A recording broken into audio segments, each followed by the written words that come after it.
Okay, first thing we're going to talk about today is how to advertise in people's Gmail. And you can do this in other email accounts. I'm just going to start with Gmail because it's one of the biggest. So if you are in your Gmail, you'll notice, for example, this thing at the top, the thing that says tax lien associations with a little ad next to it. That's an ad as it appears in people's Gmail. That's what it looks like. That's at the top of it shows up at the top of your Gmail. Free online training reveals how and where to find ... buy homes for taxes owed. This is another one, match. Hi, are you single? View photos of single women near you. So when you entered, so the way that Gmail is advertised, the way you place, I'm going to show you how to place ads in Gmail. However, it's a different theory, it's a different mindset than if you're advertising in front of a Google search. It's a different mindset than if you're advertising on Facebook. And the reason is because you're in somebody's email account. So they're not looking for you. However, what will trigger your ad is something they type in their email, which is kind of sneakier. So they're not doing, let's say, it's the difference between if I went to Google and typed in divorce lawyer Buffalo and your ad shows up, versus if someone sends an email to her best friend and says, he came home late again, I'm thinking about getting a divorce. So the divorce would trigger it? Yes. If you wanted the keyword in their email to be divorce and geo-target Buffalo, New York, anybody who sent an email with the word divorce in it in the area, your email could show up. But it's always going to be at the top? Yes. So we'll talk about best practices, we'll talk about how to do it, and we'll talk about how, again, it's a different media than a Google search or advertising on Facebook because somebody liked something or somebody bought something. So the way you advertise on Google in Gmail ads is through AdWords. Google AdWords, which is how Google makes all their money. That's where you would go to place ads in front of Google searches, and it's where you go to place ads in front of people's Gmail. So what you get to choose, what do I want? Do I want to build awareness? Do I want to influence consideration? Or do I want them to drive action? We're biased. We want them to drive action. So you get to, do I want them to buy on my website? Or do I want them to take an action on my website, call my business, visit my business, install a mobile app if I've got one? So for example, once I've picked, and in this case I want them to buy on my website or fill out a form, opt in for something, I get to pick, how do I target them? Now there's a couple different ways to target them. There are topics, placements, demographics, and then keywords. So I'll show you what all of those mean in a second. The first thing you have to do is you have to get your ad to show up in front of Gmail. That's a placement. Placement is where do I want my ads to show up? And the placement that allows you to advertise on Google in Gmail is not display, is not interests. You say use a different targeting method, and the placement is mail.google.com. If you type that as your placement, then your ads will show up in Gmail. You with me?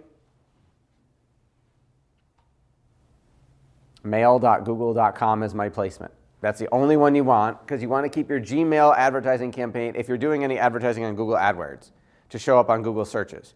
You want to keep this campaign separate because because it's in their email, your click-through rates are going to be a lot lower than they might be anywhere else. So for example, we're doing some advertising for a limousine company in Virginia. And we're getting incredibly high click-through rates on ads if somebody searches for in Reston, Virginia, and their keyword search is limousine driver, rent a limo. We may be getting click-through rates of anywhere from 2 to 10%. Your click-through rates are going to be a whole lot lower because you're advertising in someone's email account. So you want to keep that campaign separate from the rest of your campaign so it doesn't pollute them. Thank you very much.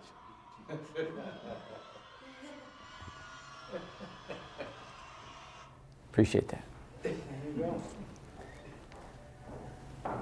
So how you would advertise is you're using Google AdWords, but you're advertising by placement, and your placement is mail.google.com, and that allows you to advertise in people's Gmail's account.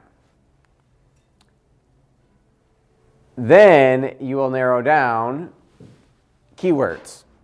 So after you've said, I want to place ads in people's Gmail's account, then you have to say, okay, what do you want them writing in their email so that your ad shows up? So that might be planning for retirement. It might be we just had a flood, or something went wrong, something, windows are leaking. I need to lower my blood sugar.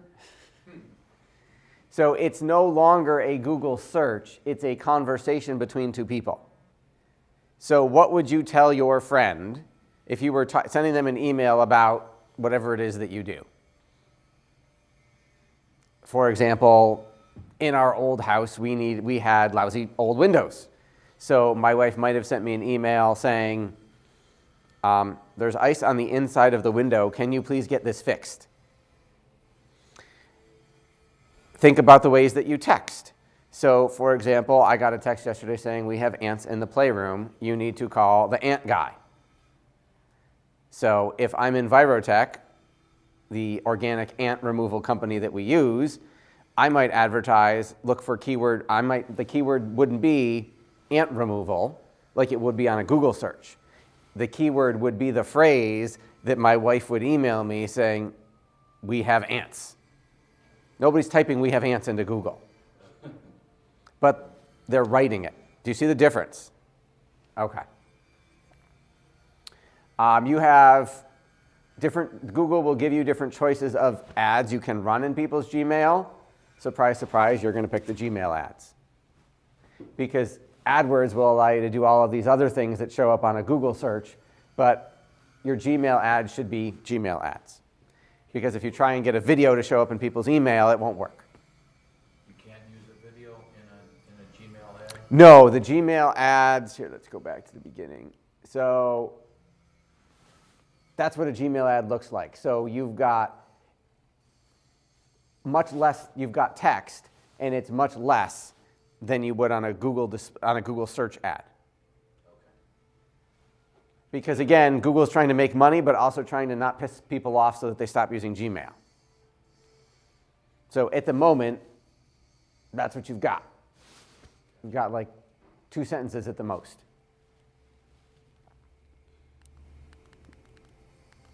Okay. So you do have a choice where they are beta testing right now as available as you can have an image show up in that ad. Again, it's going to be small, because it's the top of their email account, but you can have an image as opposed to the text. You can play with, we haven't played with this yet because again, it's a really small image, so I'm not sure how much you can convey in that. For people, a lot of times people are checking their Gmail, I have Gmail accounts on my phone. So, you know what, I'll put one up right now. So if I haven't seen a display ad show up in my phone. It's not, oh, my Wi-Fi in here is not. So it would be like a small little image. So I don't know how much you could convey in that. Now you just brought up another point or another question. Are most people checking their Gmail on their phone? I don't have stats on that. I would assume a lot of people are. So again, you've got a sentence or two. So as you'll see, you can put, this is what the Gmail ad creator looks like. So there's my URL where I want them to go. Advertiser is my company name. Subject line and description. And then again, I can put an image in there if I want. But basically, they're saying you put your logo in there. And it's 144 by 144 pixels, so again, it's small. Where do I want the image from? You can take it from your computer, you can upload it, you can suck it off your website if you're using an image, or Google has a stock image gallery, otherwise known as clip art. Almost everyone's old enough to remember clip art. that they will let you use. So your advertiser, again, you've got 15 characters for your company name. It may not necessarily, you're not going to fit, Universal Windows of Buffalo isn't going to fit. But you could be Windows. Your subject line, and then your description. So again, you've got a much smaller ability to advertise because, again, it's what they're allowing you to show up in their email. Their clip art gallery has all sorts of stuff if you don't have images. Holidays, pets, people, food and drink, you name it. So again, it's a completely different form of media. It's not search advertising, it's a different mindset. Expectations, your click-through rates are going to be a lot lower than search ads because they're not looking for you. And they're not expecting your ad to show up. They think they're just emailing people. They don't realize that their data is being sold. So you've also got to be gentler and less obvious than if they were searching. So if, for example, I was running ads, if someone had typed in an email, if I was running ads for Adrian about divorce, my ad might not be, want to talk about your divorce and your money. Because then they'll be like, oh my God, how do they know? You've got to be more subtle. So it might be thinking about separating or having issues at, is he home, stuff like that. Because if your keyword that she typed in her email is he came home late again, and you run the ad on Google, on a Google search ad, you'd run the he came home late again as your ad because your click-through rate would be really high. But if you do that in Gmail, you'll scare people because they know people have accepted the fact that they're search advertising and that that's how search engines make money. They haven't quite realized that their email data is being sold yet. Does that make sense? Okay. Questions? You said something about texting earlier. That's where, okay, I did. I said, so the keywords I would look for, I would bid on, would be things that either I would write in an email, your prospect would write in an email, or I would look for things people texted each other. As if you brought up the phone. So if someone is texting, and they're more likely, and they get something in their Gmail, I mean, that's a good whammy right there, because if it's, they've been getting a text that we have ants, and they're in their Gmail on that same phone. We don't have that ability yet. Oh. I said the way people text is also the way people email. Oh, okay. I was using that as an example. No, the next frontier is going to be text message advertising based on what people are texting. It just isn't out yet. Gotcha. We'll work on that. Right. And what would be considered a good click-through rate? Do you know yet? I can get you numbers on that. Okay. Not off the top of my head. But it's not about, I wouldn't think about it as worried about the numbers on your click-through rate. I would worry about ROI, return on investment. So depending on what it's cost, so you want to measure, okay, what is the action I'm trying to get them to take? Is it fill out a form on my website, book a consult, get a quote? How much am I paying in other forms of media to generate the same thing? Can I get those leads comparable through Gmail or better? And if I can get them at the same price or better, then why wouldn't I want more leads and do it there? So I wouldn't spend as much time worried about click-through rate as I would, what is it turning into, if that makes sense. Are you able to clock those numbers as far as? Yes. Okay. So you can track. Google will give you what's called a pixel to put on the page on your website. So let's say if I wanted people to opt in for a free consultation for their Windows, I would put the pixel on the thank you page they see after they fill out the form. And then Google, you can say, I want to pay per conversion. I only want to pay for people who actually filled out the form, and the way Google would track that is if that pixel fired because they got to the thank you page. You can't get to the thank you page any other way but filling out the form. So then you have to have enough conversions, and then Google will let you advertise per conversion, and you can say, I don't want to pay per click anymore, I just want to pay for people who fill out the form. And then you can say the pixel is what tracks it. So yes, you can measure that. Do you know at what point they'll let you pay per conversion? It depends. I don't know in Gmail. In regular Google AdWords, I mean, if you have, but it depends on the advertiser, but sometimes if you've got, 6 to 10 conversions in a month, they'll let you pay per conversion. So it's not many. I don't know if the numbers are the same for Gmail yet.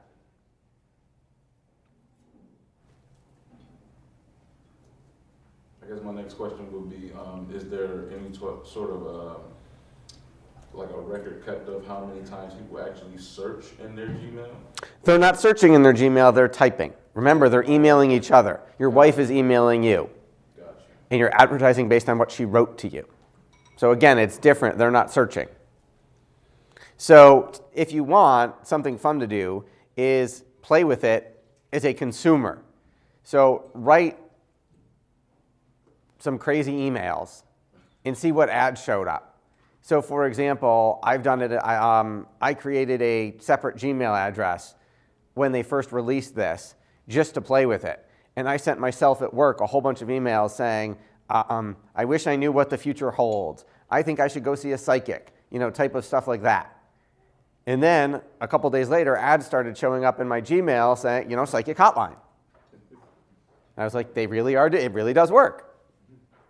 The psychic people know that I want to talk to them. All right, so let's go on to the... One more question. Yes. Does this only work then from a Gmail to a Gmail? No, Okay. it's from Gmail, so it's either from Gmail to anywhere or received in Gmail. So it's not just outgoing email, it's if you get it's incoming and Yes. outgoing email with those keywords. Yes, but think about it. If you